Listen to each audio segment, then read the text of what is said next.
I know I will die one day. I don't dwell on it. I see enough death each day.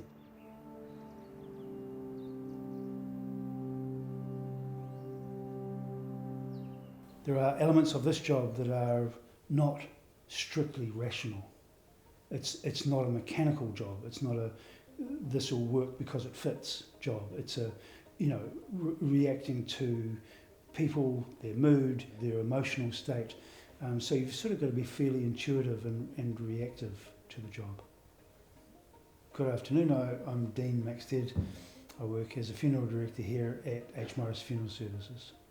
I've been here for just over 10 years. I left school and then did a couple of years on heavy industry as a mechanic. Didn't like the job. I saw an advertisement in the paper for a film and TV course in Christchurch at the Ducks Deluxe. So I did that course, spent 20 years film and TV as a grip mostly.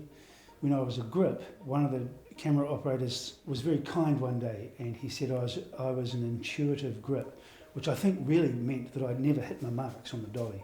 But I liked the idea that it was intuitive and we just end up where we need to be. So, and it's the same thing here.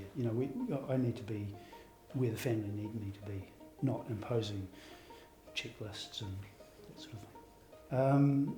And then I injured myself, which meant that I wasn't really going to be able to do my job as a grip because it's a lot of heavy lifting.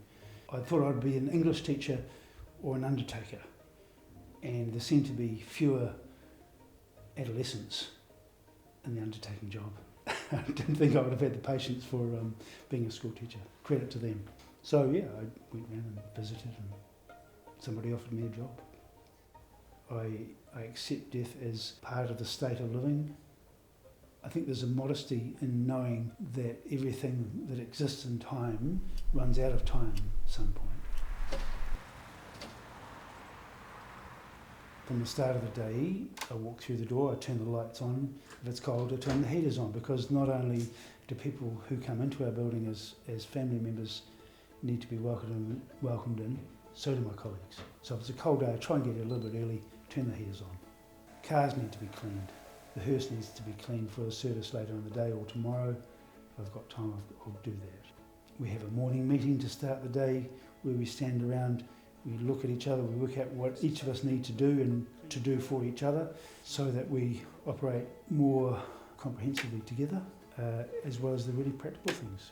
We need to transfer somebody from the coroners and we need to do it in a time that gives the mortuary team enough time to do their thing, to look after the person so that we can take them home tomorrow.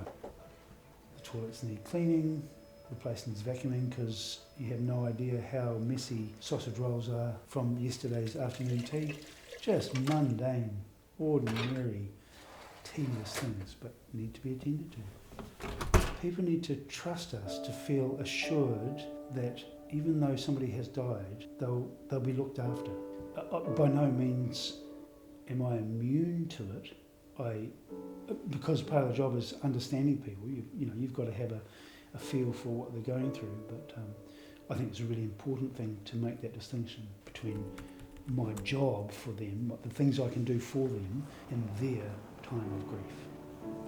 There can be a poetry in death, a final sign-off line. If life was a poem, then it might be quite beautiful, but sometimes it's a dirty old doggerel or a filthy limerick.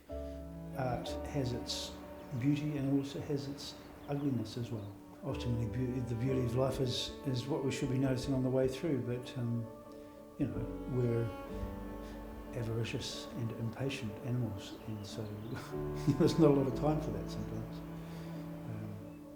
I think that noticing the lyrical nature of life is admirable wherever you are, whether you're dying or not.